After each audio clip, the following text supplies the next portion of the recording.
Remind me your first name? I'm Keith Singer. Keith. Okay, great. All right, you ready to rock and roll? Sure. Okay. So we are here to talk about our favorite topic, and that is, of course, a very sarcastic comment, anti-Semitism. I've done a couple of these interviews, and between interviews, it gets infinitely worse, like week over week over week, and it's just unbelievable to see. But there are some heroes who don't wear capes, but they're heroes nonetheless, and you would be one of them. And so I want you to give me some background on you, your career and how we ended up where we are of you signing this incredibly important petition. So give me the backstory. I'm an attorney. I have a law firm that does estate planning, and I own a registered investment advisory firm called Singer Wealth Advisors that helps manage wealth and reduce taxes for our clients. And we've been doing that for 25 years. We have about 35 people. And obviously, like you, I've seen, a lot of the anti-Semitism first starting as I'm just anti-Zionist. Now it's full-fledged, as you see on social media. They're not even cloaking it in that. It's just anti-Semitism, pure and simple. Hard to believe. I shared that I have a great aunt who's nearing 100 years old, and she is a survivor, and she survived three different camps. And I interviewed her recently, and I asked her the question. I said, everyone likes to say this isn't the same as it was in Europe. And I said to her, you experienced, pre-Holocaust anti-Semitism, and you're experiencing now. How do they compare? And her answer was two words: the same. And so, I know a lot of people like to stick their head in the sand and pretend that it's not so bad and it's not affecting me and this and that, but it's getting really dangerously bad. And I say to my friends, at what point do you say we are no longer safe here? And that's a discussion I had with many of my friends. Obviously, I've tons of friends and family outside of Israel. So yeah, it's getting really, really scary. But anyway, I want you to kind of walk me through the process of your experiences, whether it's on a personal level or professional level, if you've had any experiences with anti-Semitism, and really kind of what led you. How did you hear about the petition? What led you to sign it? Well, it's interesting. Even before this happened, even before October 7th, if you just studied history, you saw that Jews were always, in most cases, before they were persecuted or murdered or kicked out, they were accepted and they were doing very well in those different countries and their host countries, and they were politicians and they were professionals and they were upstanding people in the community. And even in the 20s in Germany, I'm sure they felt this is great. Germany's great. We fit in here. No one's bothering us. And I've never felt safe. I've always wondered what could trigger the anti-Semitism to rear its head again.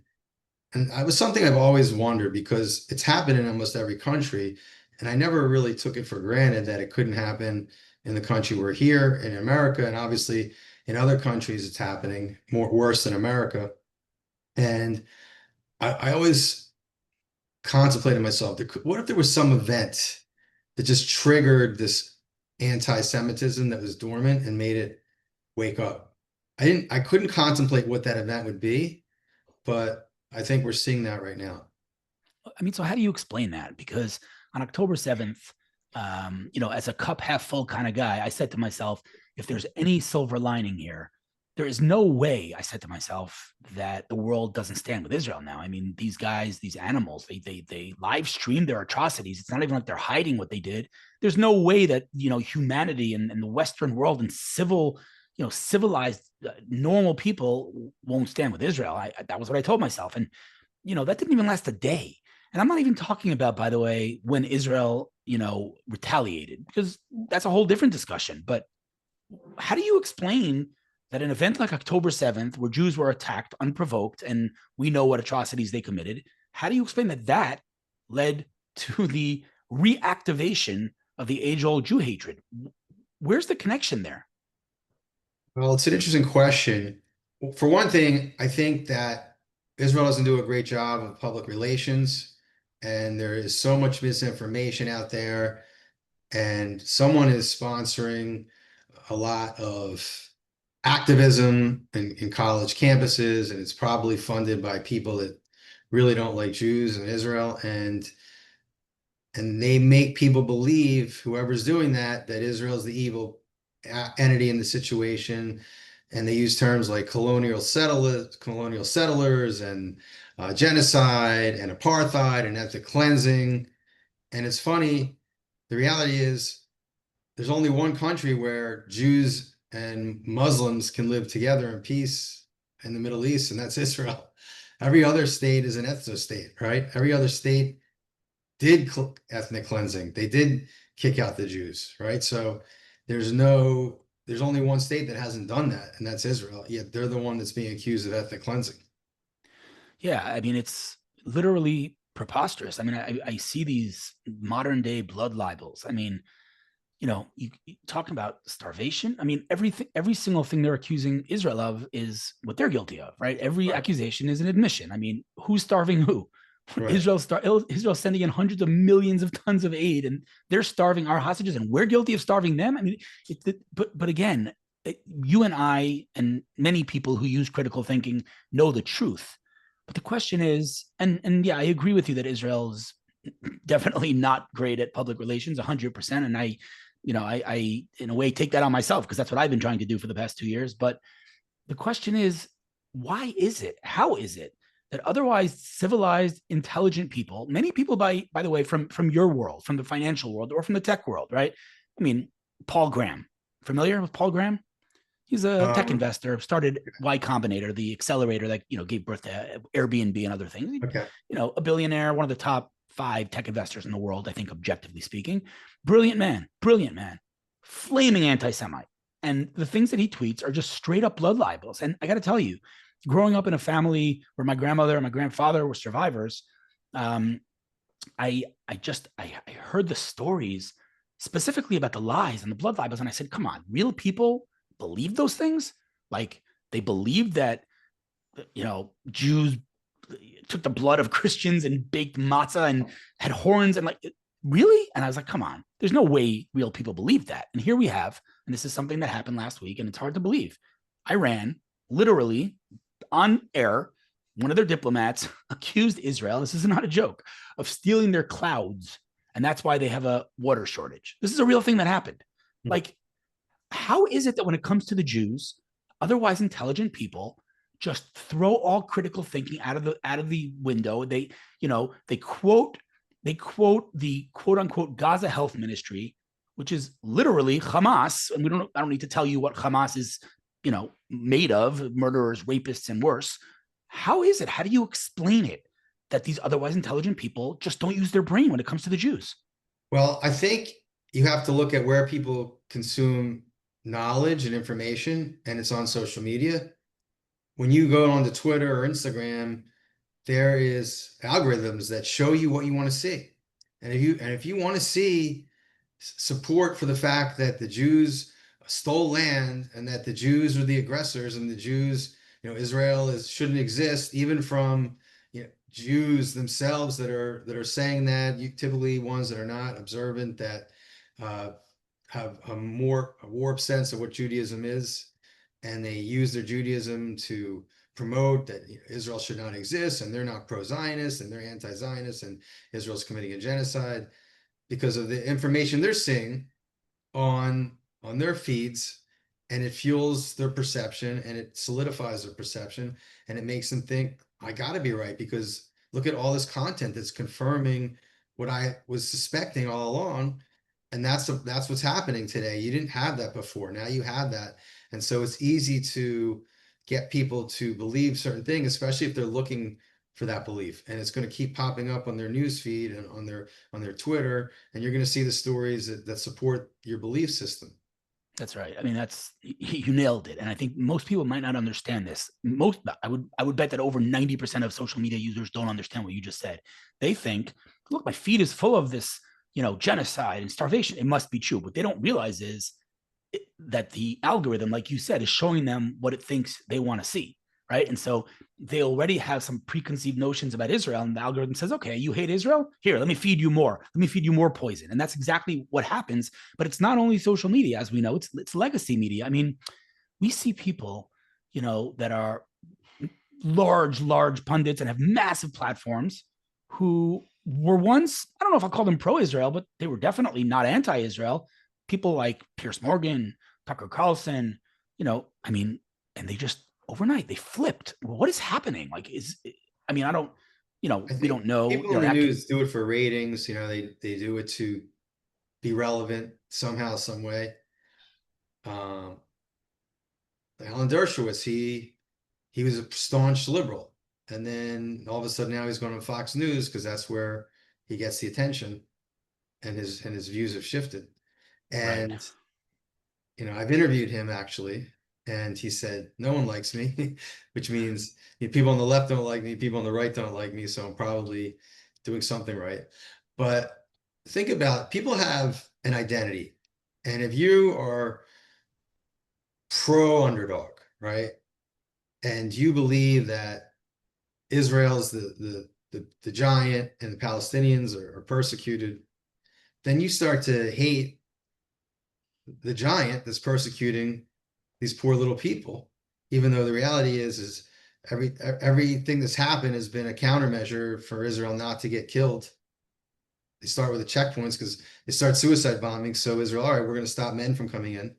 And then women start suicide bombing, pretending they're pregnant.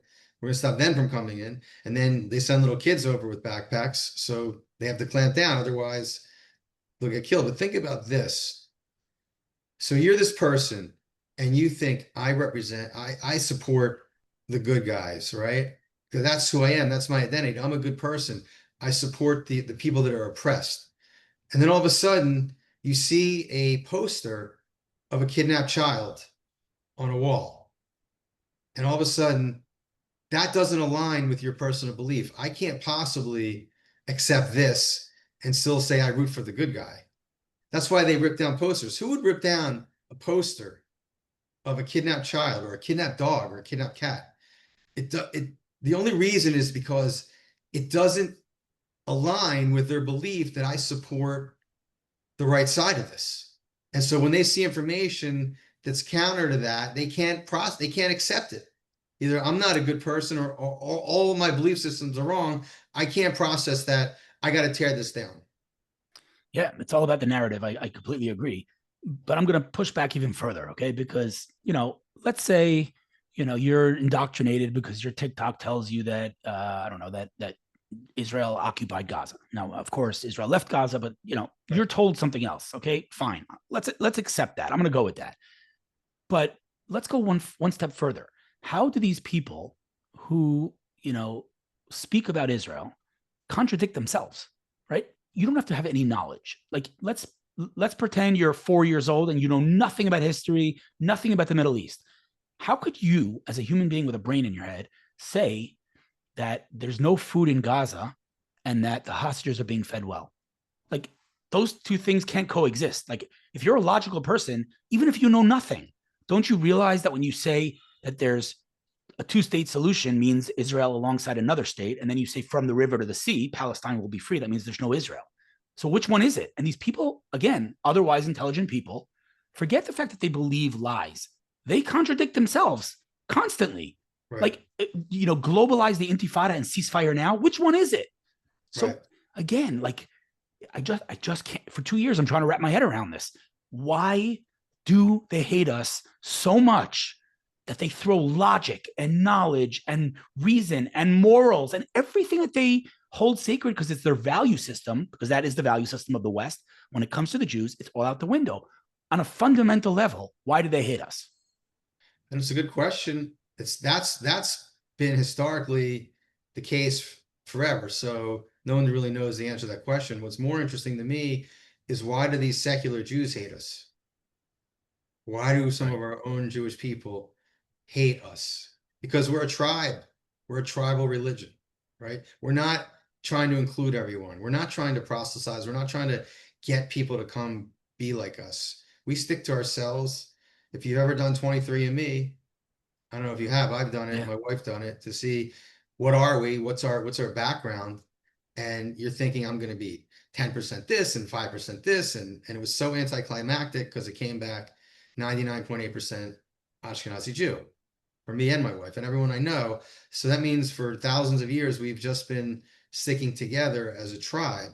and we're not trying to be part of any other country, even wherever we live. So maybe that's it. Maybe they don't like the fact that we don't assimilate or we haven't assimilated. And the Jews that have assimilated don't like the fact that the rest of us aren't assimilating even. So Right. maybe So that's it. that's definitely one of the explanations that I hear, but it's not, meaning the premise that you're laying out, which makes sense, would imply that if someone does assimilate, then their hosts would love them, no longer hate them. But that's not the case. When we see assimilation goes up, anti-Semitism goes up. It's the opposite, which in and of itself is counterintuitive, because if I'm just like you, why would you hate me? So Yeah, it's a it's interesting. I question. would say the Jews started assimilating probably more than ever in Germany, more than they ever have in the history of Jews. I would think that there's never been more assimilation than there was.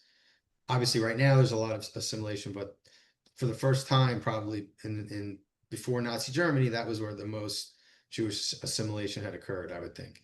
Yeah, it's again, it's counter. It makes no sense, and that's why we know this, that according to just Jewish scripture, it's built into the DNA of the universe, anti-Semitism, and that clearly is true. Obviously, generation to generation, it keeps repeating itself, taking on a new face. But as a logical person, we're both business people. We look at data, we look at objectivity, but as truth. And while I accept that that's true, that it will always be, I still need to find an answer, because it's not because we're rich because they hated us when we were poor. It's not because we have a state because they hated us when we were stateless. It's not because we're too white because they hated us when we weren't white enough. So there seems to be no logical reason. And I'll share with you something that I heard recently that resonated. I don't know that this is necessarily the truth or the right answer, nor do I know if there is a right answer. But something that someone told me, which resonated with me, is that if you look at this script throughout history, you see empires that are, achieving world domination and unparalleled influence. And the first thing that empire does, time and time again, is it throws morality out the window, right? You put people to fight to the death in the Colosseum for the emperor's entertainment. Just forget morality. Now, when that empire wants to forget morality, the last thing it wants is morality shoved down its throat. And it says, okay, well, where did morality come from? Like, how do we know it's immoral to murder? Because it didn't used to be immoral to murder in ancient times. The answer is the Bible. And they say, all right, we want to get rid of the Bible. Well, they can't get rid of the creator of the Bible. So what do? They come after the messenger, right? You kill FedEx, you don't get your package. So they come after us and say, get your morality out of my face. I'm not interested. And, then they come after the Jews. And unfortunately, to answer your previous question, the Jews in every generation think that they can come to their hosts and say, hey, don't hate us. We're just like you, Germans. We're just like you, ancient Egyptians. We'll stay back after the 10 plagues. 80% of the Israelites stayed back. Like, what in the world? But this is something that it's a mistake we make in every single generation. But the punchline of that script, the end game, is that after all said and done, and they come after the Jews, and the Jews try to assimilate, and they do assimilate, the last stage of that script is that empire falls time and time again. Now, I don't want to predict the fall of Western civilization, but we're not headed in a good direction. So how do you think, what's the next step in terms of not only anti-Semitism, but Western civilization? We see the obvious, infiltration at mass of radical Islam. We see Western values basically disintegrating. We see truth no longer mattering. Where are we headed in the West? That's interesting. I will have to admit that I've thought, where would I potentially move if I couldn't stay in the United States? Obviously, Israel's one choice, and they're surrounded by people that want to kill them. And if it's not safe to be in the United States anymore, probably there won't be a lot of support for Israel from the United States either in that scenario. So the question is that I thought of, where would I go if I had to?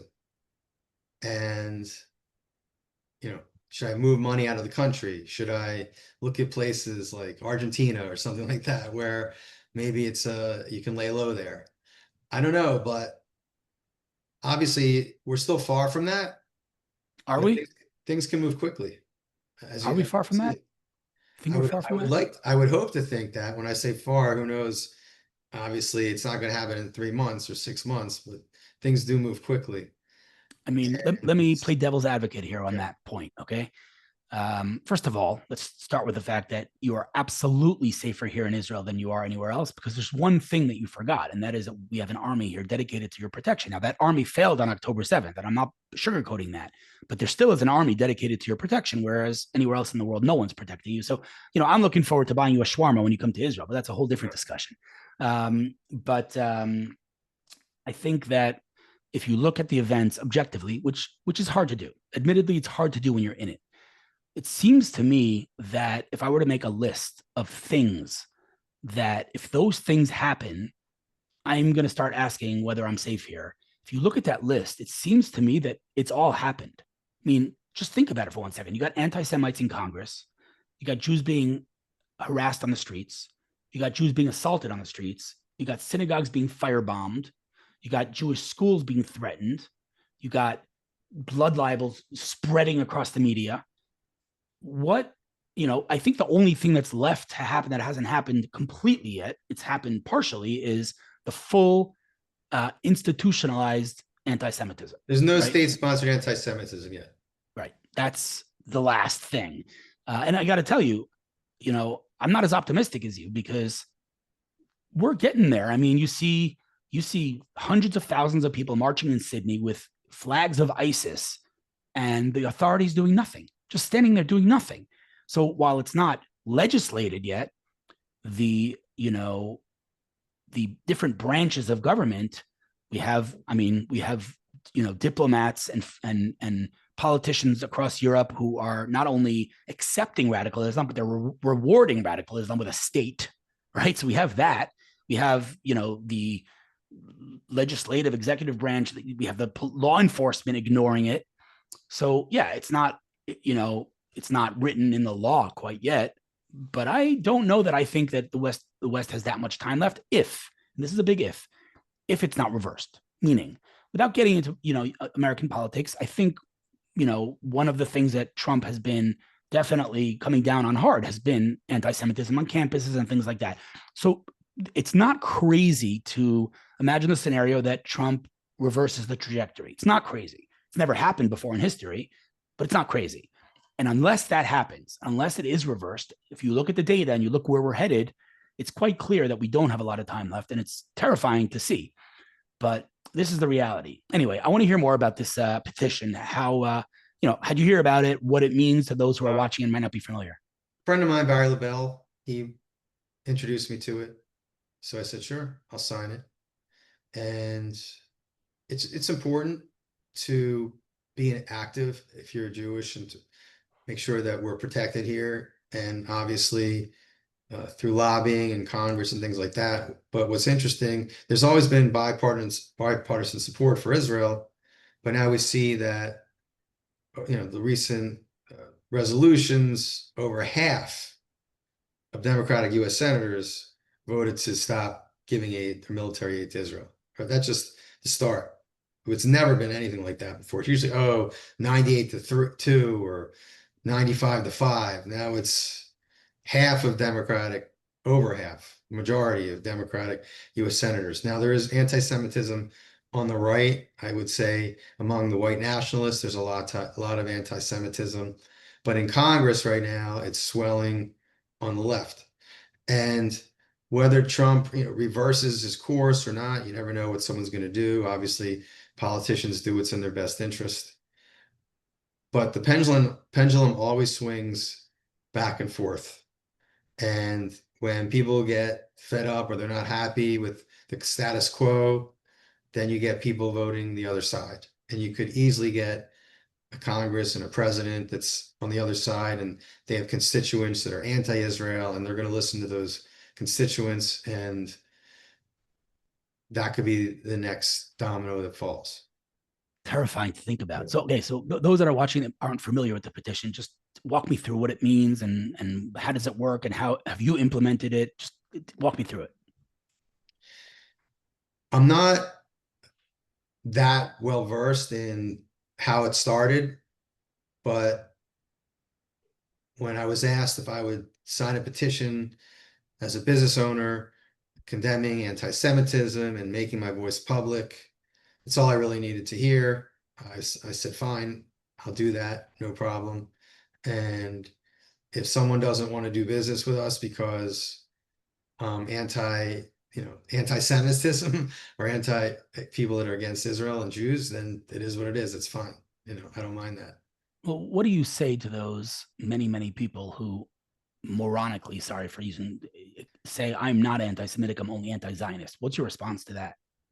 Well, my response is Zionism is the belief that the Jews should have a homeland so they could go somewhere and not be persecuted like they have been throughout history.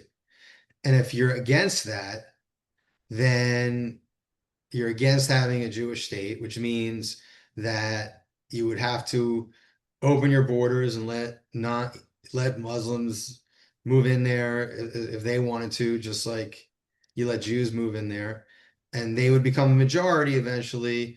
And we've already seen, imagine trying to be a Jew and going to Gaza, what would happen to you? You'd be killed. My son was just in Israel, and I said, "Can you go to the West Bank?" You can't. You can't go to the West Bank and be safe. And that's why they had to rip out all the settlers, or not the settlers. They had to rip out the citizens of Gaza that were Jewish when they decided to withdraw their military presence because they would be killed. So if you're anti-Zionism, then you're pro a bunch of Jews getting killed, Well said. That's well right? said. I I mean, do. Yeah. that's because that's what's going to happen Yeah. with I have to millions. correct you on one thing, and this is very important. First of all, if I may, obviously I can tell you what to say, what not to say, but I refuse to call it the West Bank. It's Judea and Samaria. And the Fine, Judea and reason, Samaria, fine. right, the reason that people call it the West Bank is quite obvious, because if you call it Judea, it sounds a Right, lot like the word Jew. And then, right. like we said before, it goes against your own narrative that Jews are not Right. indigenous to this land. So, number one, You're right. I do call it Judea and Samaria. when you say it's dangerous to go in Judea and Samaria, let's be more specific. It's dangerous to go into an Arab town in Judea and Right. Samaria. My brothers live in Judea and Samaria. It's right outside Jerusalem. I don't know if you're familiar with the story of my older brother. Probably not. Yeah. My older brother, his name was Ari Fuld, and he was indeed walking in Judea and Samaria, and a Palestinian, an Arab boy, came from behind and stabbed him in the neck and murdered him, basically, in a terrorist attack 7 years ago. Right. And that's not a very good example of what I'm about to say, but the reality is that there are communities who are flourishing and thriving, and beautiful towns and beautiful places in Judea and Samaria where a Jew cannot enter. And this is, by the way, the craziest part, is Arab towns in Judea and Samaria where there is literally, this is not an exaggeration, I don't know if you've seen these signs, there is literally a red sign in the entrance to every Arab town in Judea and Samaria saying, basically, if you're Jewish, you can't go past this point. Which, Right. I mean, just think about, just it's If just, they're in charge, Jews can't go there. imagine it said anywhere in the United States, if you're black, you can't go past this point. If you're a Right. woman, you can't go past this point. If you're Muslim, you can't go. Could you imagine? Like, the world would go freaking crazy. But when it says you're a Jew, you can't go past this point, no one cares. Not only does no one care, but still they call Israel the apartheid state. I can't Right. walk into a town or village because I'm Jewish. It's I'm the so apartheid. crazy. Why you want us to live together? We're not even allowed in the lands that are overseen by Arab control, where we get killed. But you want us to all live together in one land, and you think we're just going to be safe? That's what's so naive. These secular Jews, they don't believe in a Jewish state. That's a bad thing. It's you shouldn't have that. Well, it's the only way Jews can live and not get killed. That's right. Yeah, it's totally crazy. Have you experienced? I mean, you're a business owner, so you don't answer to anyone. I guess you do. Everyone answers to someone, to your investors or whatever it may be. But have you personally experienced any sort of anti-Semitism, or have there been repercussions for you speaking up and being so strong in your conviction to fight anti-Semitism, or have you not experienced anything? I can't remember. I've lived in South Florida, which is one of the largest Jewish populations. Maybe it would be different. There's a group that I do some business with, and they're middle America type of people, and they don't really understand that much about Jews. They've never met one. Actually, I was on a group chat, and there was a verse in the Parsha about how Moses's father-in-law told him he was overworked. You need to get some really smart people and delegate to them. And there's really a good wisdom about how you would scale a business. You can't just do everything yourself. And I mentioned that in this group, in this Facebook group, and a couple of people sent me a message, do Jews read the Bible? I didn't know that, and so Wow, I had to explain to them how it worked, and that's wild. um, It's wild. but Listen, it's what can I tell you? Let's swing back to the beginning of the conversation. I'm here in Israel. My kid's in Gaza. right, I'm fighting online. We're all doing our part, but standing up and making a statement and a declaration that you will not accept anti-Semitism in the workplace. You will not hire anti-Semites. You will not support it. You will speak up against it. To me, that is of equal importance, if not more, than the things that we're all doing over here. So, I could definitely say on behalf of the Jewish people that it is very deeply appreciated. And while maybe you didn't experience it directly, it does come with risk. Some people have more risk, some people have less risk, but it comes with a risk when you align yourself with someone who is so vilified on the global scale, on the global stage.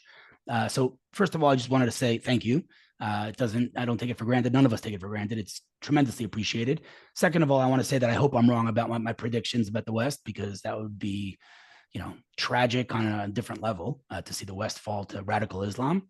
And third of all, I think, all I can say is keep doing what you're doing, keep standing your ground. And somehow, sooner or later, I don't know how long it will take, but somehow sooner or later, truth will prevail about Israel, about the Jewish people.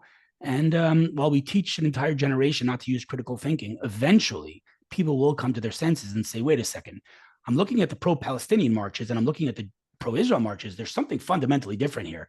One side seems to want to live in peace, and one side seems to not want to let the other side live in peace. Those right, two things are not equal.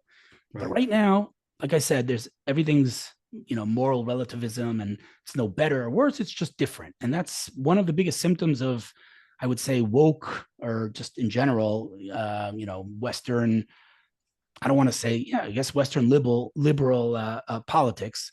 And it's sad. It's sad to see, but like I said, I hope it reverses itself, and I hope and pray that the day comes soon that we wouldn't have to sign petitions to combat anti-Semitism. I hope that comes soon. But meanwhile, again, thank you for what you're doing. Absolutely. And again, when you do decide that Israel's your place, I got you for shawarma. Yeah, absolutely. You know, I was just something crossed my mind. Why does so much aid internationally and attention go to these refugees, the Palestinian people, when there are people across the world that are so many more murders, so many more real genocides, people that are really starving, and you don't see anyone sending aid to those people. But this is the group that gets Yeah. all the aid and all the attention. I mean, that's just one of many, many things on a long list of questions that make no sense. You forget the aid. Why does anyone even care about this war? Like Right, the casualty numbers, even if you take Hamas's right, numbers, even if you right, take their inflated numbers, are not even close. Not right, even it's look what's going on in Syria. There's so many examples. right, Nobody should even be talking about this war, let alone sending in aid. But that's the reality, and somehow it's no Jews, no news. right.